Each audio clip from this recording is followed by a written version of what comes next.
everyone, thanks for joining my workshop. Today we're talking about scaffolding main idea to help struggling learners. I'm so glad you are here to join me as we talk about how to break down main idea into simple processes that can help your students grasp this tricky concept.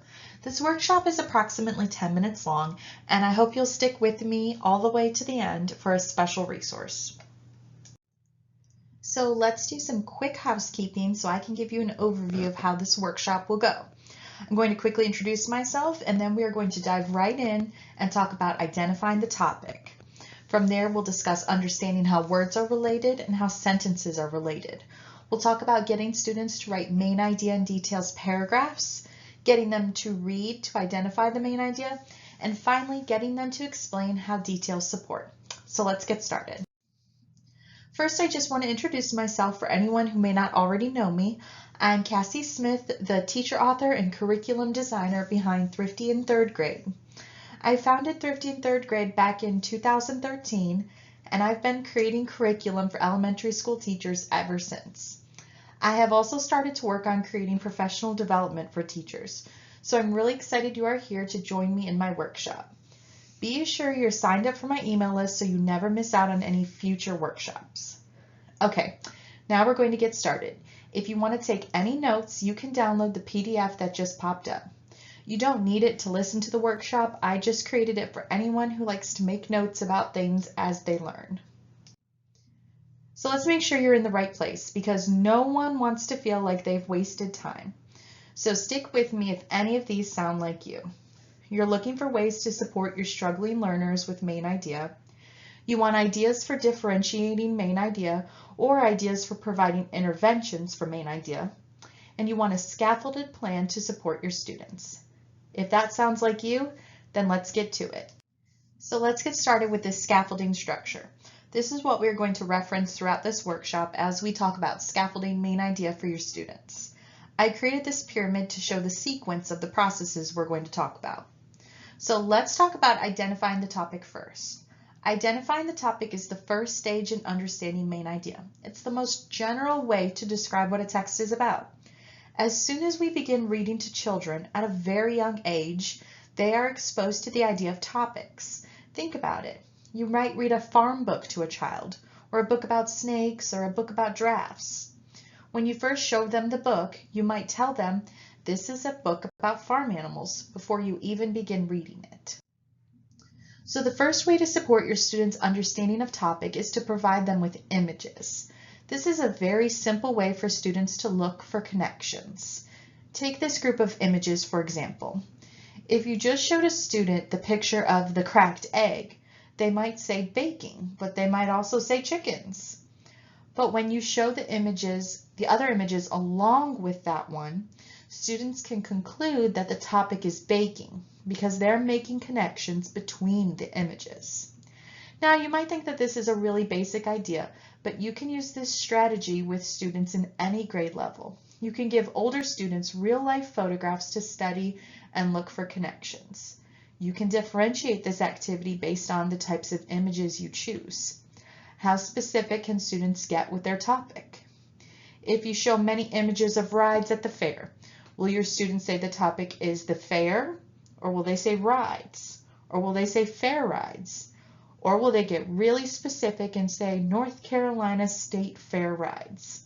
So as you can see, this is a great way to get students talking about topic.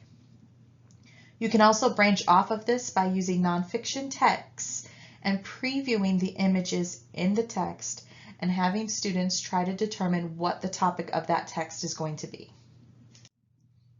Now in this next level of the scaffold, this is where we begin to introduce language. On this tier, students begin to look at how words are related. So this activity is similar to the previous one, except this time students are beginning to think about how words in a text are connected. Practicing this skill will help them later when they are reading a paragraph and are attempting to determine a main idea. In this example, students are given 6 words. It's up to them to determine which word is the topic and which words support or elaborate on the topic.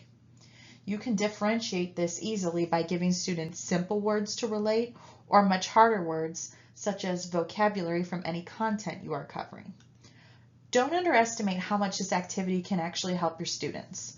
When students read a paragraph about a new topic, they are working hard to understand what they are reading, which can be tricky, especially without background knowledge. Plus, then we usually ask them to tell us the main idea. If students understand to look for related words, they can learn how to determine the main idea. This leads us into our next activity. So when we are digging deeper from the previous level, this third tier takes a look at understanding how sentences are related. Students have already practiced looking for connections with words, and now they can look at words found in sentences to think about how the sentences are related. In this activity, students are provided 3 details and have to determine how they are related. This gets them thinking like an author. Instead of simply handing students a paragraph and asking them what the topic or main idea is, this activity has students start by looking at the actual words in the sentences. What words are repeated? How are those words related to each other? Like our previous tier taught them to think about. What does the author seem to be describing or telling me about? This activity allows them to think like a writer. They can ask themselves, what would I write as the main idea of this paragraph? Then, when it is time for them to search a paragraph for the main idea, they're already familiar with thinking like a writer. Now we're moving on to the next level, writing a main idea and details paragraph. Now you may be wondering why this comes before the next tier, reading to identify the main idea. And let me explain. In this activity, students are provided various facts about a topic and are asked to construct a main idea and details paragraph. Once again, students are thinking like a writer. How do the facts relate to each other? What would my main idea be? Providing an extensive fact list about a topic allows students to look for facts that are related to each other. Not only are they learning about a specific topic, but they begin to look for main ideas among related facts.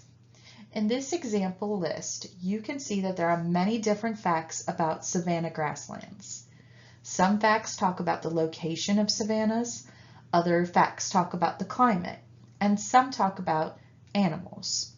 Students can pull related facts and put them in a graphic organizer in order to form a paragraph. They can think what the main idea should be, just like they did in the previous tier. So how can you differentiate writing a main idea and details paragraph? Well, you can give younger students a simple graphic organizer to fill in if they have not been taught paragraph structure yet. You can give older students facts related to science and social studies topics that you are covering. So we have finally arrived at the tier where students will begin to read to identify the main idea. Everything we have done before this has led up to this level. Students have learned about topics, how words and sentences are related, and have begun to think like authors by writing main ideas and forming main idea and detailed paragraphs. In this tier, students are given mixed up sentences from a paragraph and must identify which one is the main idea and which ones are the details. This higher order thinking skill forces them to look at the actual content of the sentences and think about how they are related and determine which sentence ties them all together. Students begin to develop a deeper understanding of how main ideas and details are related to each other. Just a quick note here, if you like this activity and want to try it with your students, you can head over to my website and sign up to get a free sample of this activity to try out. It includes many ways you can differentiate this activity among different grade levels. So the final step in our scaffold is explaining how details support. This goes hand in hand with the previous activity. After students have identified which sentence from the paragraph is the main idea, it's time for them to justify their answers. Students will explain how they know the details support the main idea. This takes the activity from simply identifying the main idea to defending how you know that was the main idea. If you like the activities we talked about today, you can buy this resource in my TPT store. It includes all of the activities we discussed in this workshop. And as a thank you for staying until the end of this workshop, you can grab this free PowerPoint file. It includes editable templates for 2 of the activities we talked about today: how words are related, and how sentences are related. Just download that file and save a copy to your computer. I hope you enjoyed today's workshop. Just a reminder to sign up for my email list so you don't miss out on any other future workshops. Have a great day.